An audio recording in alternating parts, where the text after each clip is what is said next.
1장 33절에서 36절까지 보겠습니다.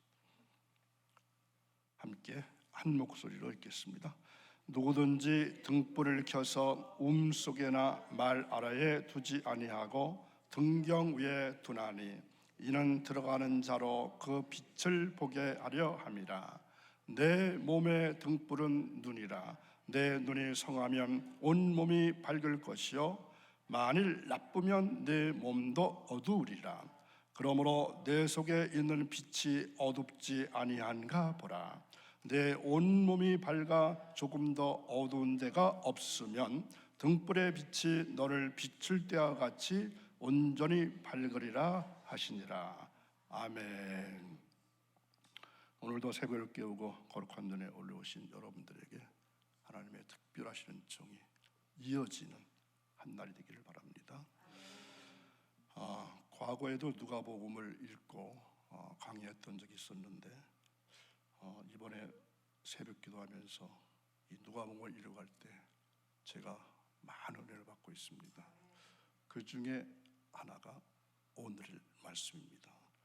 몸에 등불인 눈, 이러한 제목으로 오늘 말씀을 생각해 봅니다. 사람의 눈은 그 사람의 마음과 직결되어 있다, 이렇게 말합니다.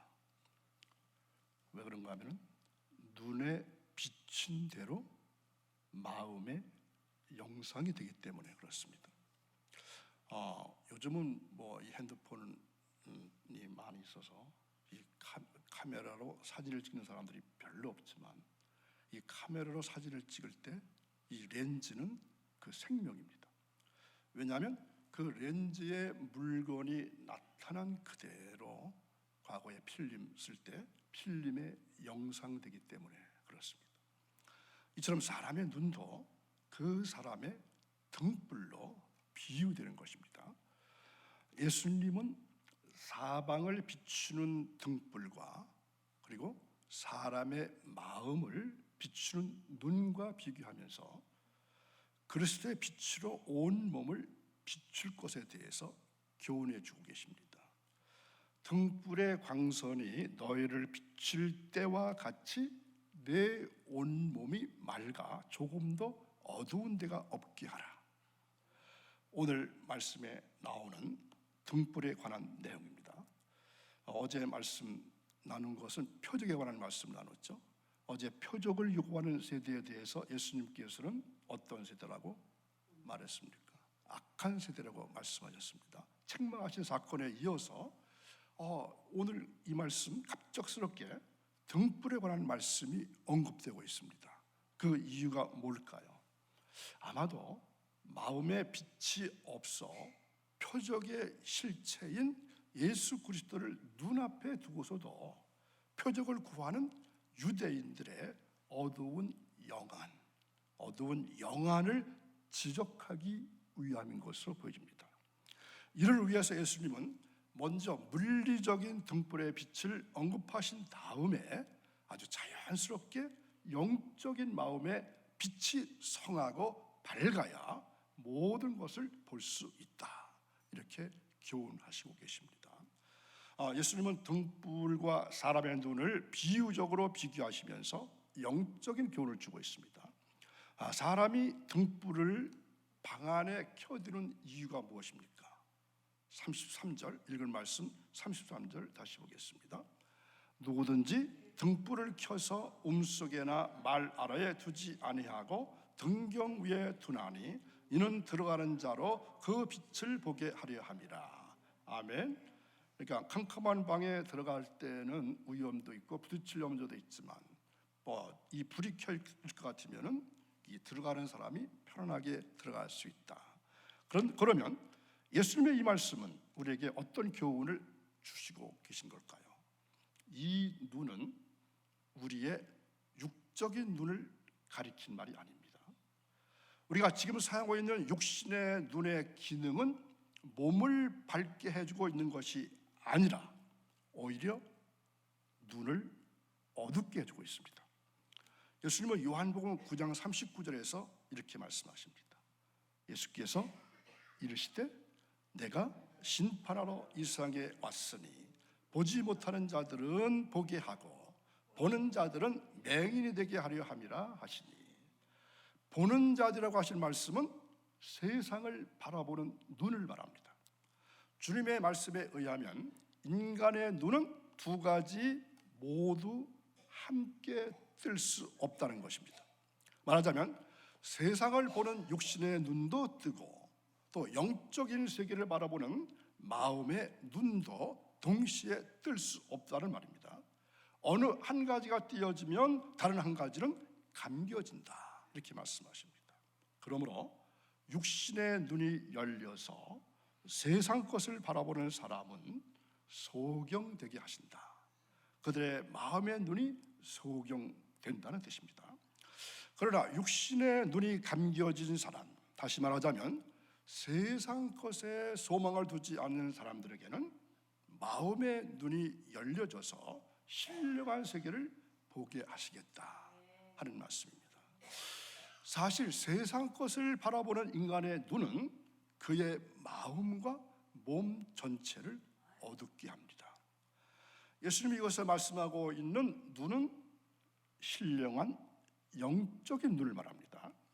자, 눈이 성하면 온 몸이 밝을 것이다, 이렇게 말씀하시죠. 성한 눈은 어떤 눈을 말할까요? 마음의 눈, 신령한 눈, 영적인 눈을 말합니다. 이 성한 눈을 가진 사람은 온 몸이 밝을 것이라고 하셨습니다. 온 몸이 성할 것이라고 하신 말씀의 뜻은 죄를 떠난 생활, 순종의 열매를 맺는 생활, 하나님을 영화롭게 해드리는 생활을 말해줍니다. 그러면서 이 눈은 하나님의 말씀으로 등불처럼 빛을 비추게 한다고 말씀하시죠.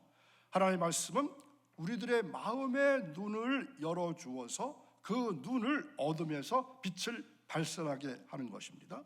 그 말씀이 시편 119편 105절이죠. 주의 말씀은 내 발의 등이요 내 길의 빛이니이다. 시편 기자가 이렇게 말하고 있습니다. 이처럼 하나님의 말씀이 우리의 눈을 밝혀줍니다. 그러므로 하나님의 말씀의 빛으로 눈을 밝히지 못한 사람은 실인즉 소경된 사람들이고 이들의 몸은 어둠에 사로잡혀 있다는 것입니다. 그래서 이 눈은 자기의 죄를 바라볼 수 있어야 합니다.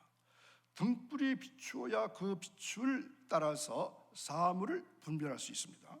이 빛이 우리의 몸에 비칠 때 우리는 우리 몸속에 숨겨 있었던 온갖 더럽고 추한 죄악이 노출되어서 그 죄악을 바라볼 수 있게 된다는 것입니다. 그러므로 이 눈을 소유한 사람이 자기 안에 죄가 존재하고 그 죄가 자기를 지배하고 있고 그 죄의 지배로 자기가 죄의 종의 상태에 있음을 알게 되는 것입니다. 바울은 이 문제에 대해서 내 속, 곧 내 육신에 선한 것이 거하지 아니하는 줄을 아노니 원함은 내게 있으나 선을 행하는 것은 없노라, 이렇게 말씀하고 있습니다. 바울은 이 눈이 밝아졌을 때 이처럼 외쳤습니다. 디모데전서 1장 15절 미쁘다 모든 사람이 받을 만한 이 말이요 그리스도 예수께서 죄인을 구원하시려고 세상에 임하셨다 하였도다. 죄인 중에 내가 괴순이라. 아멘. 여기서 미쁘다라는 말은 어떤 뜻이라 그랬죠? 이쁜 것인가요? 미쁘다, 믿음성이 있다, 믿음이 있다는 얘기입니다. 그런데 바리새인들은 율법에 비추어서 자기들을 의롭다고 판단했습니다. 눈이 어두웠던 그들은 자기들 몸 안에 있었던 죄를 찾아낼 수가 없었던 것입니다. 말씀이 없는 눈은 빛이 없기 때문에 자기 속에 죄가 있는 사실을 알지 못한다는 것이죠. 그래서 이 눈은 또한 성령으로 열어주시는 눈입니다. 성령의 감동이나 성령의 사역은 우리들에게 신령한 세계를 바라볼 수 있는 눈을 열게 하시는 것입니다. 이 사실에 대해서도 사도 바울은 이렇게 말씀합니다. 고린도전서 2장 12절 우리가 세상의 영을 받지 아니하고 오직 하나님으로부터 온 영을 받았으니 이는 우리로 하여금 하나님께서 우리에게 은혜로 주신 것들을 알게 하려 하심이니라. 아멘. 그리스도인들 안에 계시는 성령은 우리로 하여금 신령한 것들을 바라볼 수 있게 하십니다. 여러분, 성경에 나쁜 눈이 있을까요? 나쁜 눈을 가진 사람이 있을까요? 34절에서 오늘 본문 다시 읽은 말씀 34절 다시 보겠습니다. 내 몸의 등불은 눈이라. 내 눈이 성하면 온몸이 밝을 것이요 만일 나쁘면 내 몸도 어두우리라. 아멘. 자, 성경을 보시면서 나쁜 눈을 가진 사람, 어떤 사람이 있을까요? 하와이죠. 하와의 눈이 어땠을까요? 그들은 뱀과의 대화에서 하나님의 말씀을 의심했습니다. 오히려 뱀의 말에 유혹을 받았습니다. 하나님의 말씀은 우리의 눈을 밝게 하지만 사탄의 말은 우리의 마음을 어둡게 합니다. 사탄은 어둠의 세력이기 때문에 그렇습니다. 우리가 빛 대신 하나님의 말씀을 의심하거나 멀리하고 또 오히려 사탄의 말에 미혹받으면 우리의 눈은 당장에 빛을 잃어버리게 되어서 우리 몸을 어둡게 한다는 것입니다. 자, 또 누구의 눈이 있을까요? 나쁜 눈? 발람의 눈이 그렇습니다. 발람은 자기 직분을 잊어버리고 발락 왕의 물질적인 유혹에 넘어갔습니다. 우리 마음의 탐심은 우리의 눈을 어둡게 만듭니다. 탐심으로 어두워진 눈은 온 몸을 어둡게 해서 결국 발람의 길을 걷게 될 것이고 발람의 결국처럼 비참한 종말을 고하게 될 것입니다. 또 한 사람, 아간이라는 사람이 있었죠. 아간의 눈이 그랬습니다. 아간은 하나님의 종 여호수아의 명령을 어기고 여리고 성에 들어갔을 때 그 성에서 약탈한 물건 중 하나님께 거룩하게 구별해서 바쳐야 할 무엇이었죠? 금덩어리, 은덩어리, 그리고 신할산 아름다운 외투 한 벌, 이것들을 몰래 땅에 묻어 숨겨둔 일 때문에 이스라엘이 아이 성과의 전투에서 참패하게 되었고, 이 일이 밝혀지자 아간과 온 가족들과 그들의 소유인 짐승에 이르기까지 다 돌로 쳐 죽이게 하고 불사르게 하셨던 것입니다. 우리의 마음에 물질이 빠지면 하나님의 계명을 어기게 될 것이고, 그런 결과 아간처럼 그 결국이 비참하게 되는 것입니다. 그러므로 내 속에 있는 빛이 어둡지 아니한가 보라, 이렇게 말씀하시죠. 우리는 항상 우리 자신들을 살피는 생활을 해야 합니다. 고린도후서 13장 5절을 보겠습니다. 너희가 믿음에 있는가 너희 자신을 시험하고 너희 자신을 확증하라. 계신 줄을 너희가 스스로 알지 못하느냐? 그렇지 않으면 너희는 버림받은 자니라. 빛이 없으면 어떻게 될까요? 회개 생활을 해야 합니다. 회개가 없는 사람은 자신의 몸이 어둡다는 것을 알아야 하고 소경도 눈을 떠야 합니다. 몸이 어두운 사람은 영적 사랑도 시들어버려 가지고 미지근하게 변해버립니다. 그리스도인들이 죄에 대한 감각이 예민치 못해서 죄를 범해도 그 마음에 성령의 탄식이 없다면 이 사람은 이미 그 몸의 구석구석이 어떻게 되는 것입니까? 어둠에 사로잡혀 있는 것입니다. 이런 사람들은 속히 회개해서 그 몸의 빛을 비추어야 하는 것입니다. 오늘 이 장르는 비유입니다. 이 존 메가더 목사님이라는 분은 이 비유에 대해서 이렇게 말합니다. 심오한 영적 교훈을 담고 있는 간결하면서도 독창적인 그림 언어, 이렇게 주석했습니다. 우리가 그림이나 예술을 통해서 받는 인상이나 감동처럼 이 비유는 우리에게 아주 세세한 것을 가르치기보다는 전달하고자 하는 분명한 그림과 의미를 부각시키고 있습니다. 우리들 몸에 결코 어둠이 깔려 있어서는 안 됩니다. 등불의 광선이 사면에 비춘 같이 밝은 빛이 온 몸에 비추게 해야 합니다. 먼저 우리는 주님의 빛을 받아야 합니다. 그 밝은 눈 가지고 온 몸을 살펴서 죄를 끄집어내고 흠과 점이 없도록 항상 빛으로 아주 꽉꽉 채워야 합니다. 먼저 우리는 이 세상을 밝게 보는 눈을 감고 신령한 눈을 열 수 있도록 힘쓰는 생활이 필요함을 깨닫고 이 빛을 언제나 소유하시는 여러분 되시기를 바랍니다. 아주 중요한 말씀 한 절만 다시 보겠습니다. 34절에 보면은 눈이 성하면 이라는 말이 있습니다. 자, 이 성한다는 말이 무슨 뜻일까요? 단순하다, 단일하다, 이게 하나를 의미합니다. 자, 우리 눈의 시력이 약하거나 눈병이 들게 되면은 사물이 하나로 보는 것이 아니라 어떻게 보이죠? 이중으로 겹으로 보이지 아니하고 이 시각의 초점이 정확히 들어맞아서 단일로 보이는 상태를 가리켜서 이 성하다 이렇게 말합니다. 세상과 하나님이 겹쳐 보이는 분산된 눈, 그것이 아니라 헝클어지신 눈이 아니라 하나님을 향해서 어떻게 된 고정된 순수한 눈, 이것이 성한 눈입니다. 이 같은 눈을 가지고 있어야 진리를 볼 수 있습니다. 자, 과연 오늘 여러분들의 영화는 성한 눈인가요? 혹 마음의 빛이 어두운 상태는 아닌가요? 다시 한번 내 심령의 등불 상태를 오늘 점검해 볼 수 있기 바랍니다. 참 빛이신 예수님을 믿지 않는 분, 나쁜 눈을 가지고 계신 분들은 안 계시겠죠? 혹 계시다면 하나님께서 이 세상에 비치고 계신 등불에는 아무런 문제가 없습니다. 빛은 여러분 앞에 밝히 비치고 있는데 문제는 우리 눈이 어둡다는 것입니다. 하나님을 알고 싶어 하지도 않습니다. 하나님의 법을 지킬 수도 없고 선을 행할 능력도 없고 의를 만족시킬 수 능력도 없고 죄와 허물로 죽은 자가 우리입니다. 우리의 영적인 눈은 고장난 상태입니다. 여러분이 할 수 있는 일은 다 하나입니다. 눈을 고쳐달라고 간구하는 것입니다. 우리에게 강한 빛을 비춰주셔서 은혜를 베풀어 주셔서 참 빛을 알아볼 수 있게 해달라고 간절히 구하는 길뿐입니다. 겸손하게 편견 없이 단순하게 예수 그리스도를 바라볼 수 있게 해달라고 간구하십시오.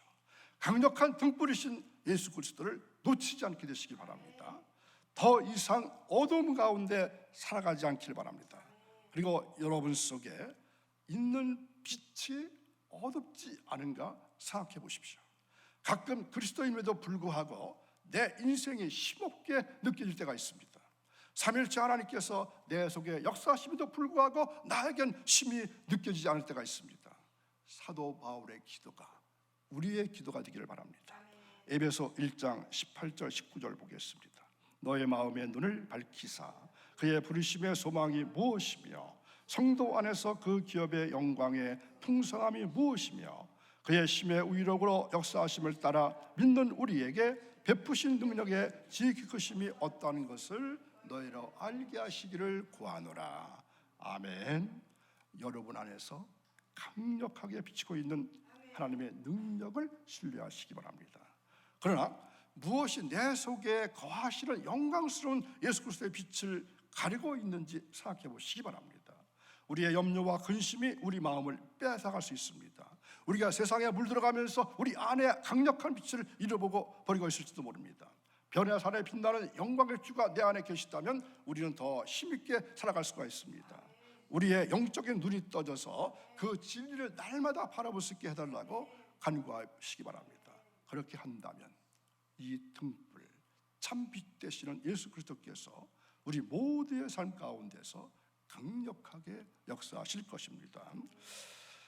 초나라 사람이 배를 타고 강을 건너다가 그만 이 들고 있던 칼을 놓치게 되었습니다. 그는 얼른 칼을 빠뜨린 그 뱃절에다 표시를 해두고 내가 칼을 빠뜨린 곳이 여기다 이렇게 하면서 아주 잠옷 영리한 듯이 중얼거렸습니다. 이윽고 배가 언덕에 와닿자 그는 아까 표시를 해놓은 그 자리에 물로 뛰어들어갔습니다. 배는 이미 멀리 와 있는데도 그 사람은 그 자리에 그대로 칼이 있을 것이라고 믿었던 것입니다. 이는 눈앞에 보이는 하나만을 알 뿐 그 밖의 것은 전혀 생각하지 않는 처사로 미련하고 융통성이 없음의 비유로 여기에서 사자성어, 각주, 구검이 태어나게 된 유래입니다. 우리는 어떻게 보면 어리석은 자로서 살아가는 것이 아니라 하나님 주신 지혜로 살아가야 합니다. 주님의 제자로서 하나님께서 주신 지혜로 세상에서 빛을 발하며 살아가는 여러분 모두가 되시기를 주님의 이름으로 간절히 축원합니다. 기도하겠습니다. 거룩하신 하나님 아버지, 내 몸에 어두운 곳이 있음을 알게 해주셨습니다. 말씀으로 주셨습니다. 우리 마음속에 어두운 부분은 회개해서 강력한 주님의 빛을 비추어서 밝게 해주시기를 간절히 원합니다. 그래서 끊임없이 유혹해오는 사탄의 무리를 물리치고 승리하는 한 날이 이어지기를 원합니다. 하나님, 신명기 8장 18절에서 말씀하신 재물 얻을 능을 저희들에게 허락해 주옵소서. 날마다 새벽을 깨우고 기도와 간구와 도고와 그리고 부르짖는 기도를 들어주시고, 그래서 하나님께 더욱더 많은 것을 드려 주님의 일을 할 수 있게 도와주시고, 가정 경제도 살아나게 하시고, 무엇보다도 국가 경제도 살아가는 더 나아갈 수 있는, 나아질 수 있는 그러한 것이 우리들로 하여금 있어지기를 원합니다. 하나님, 간절히 원하는 것은 오늘도 무수한 일들이 만나게 될 텐데 그 일들이 형통한 복을 더하여 주옵소서. 감사하며 예수님의 이름으로 기도하옵나이다. 아멘.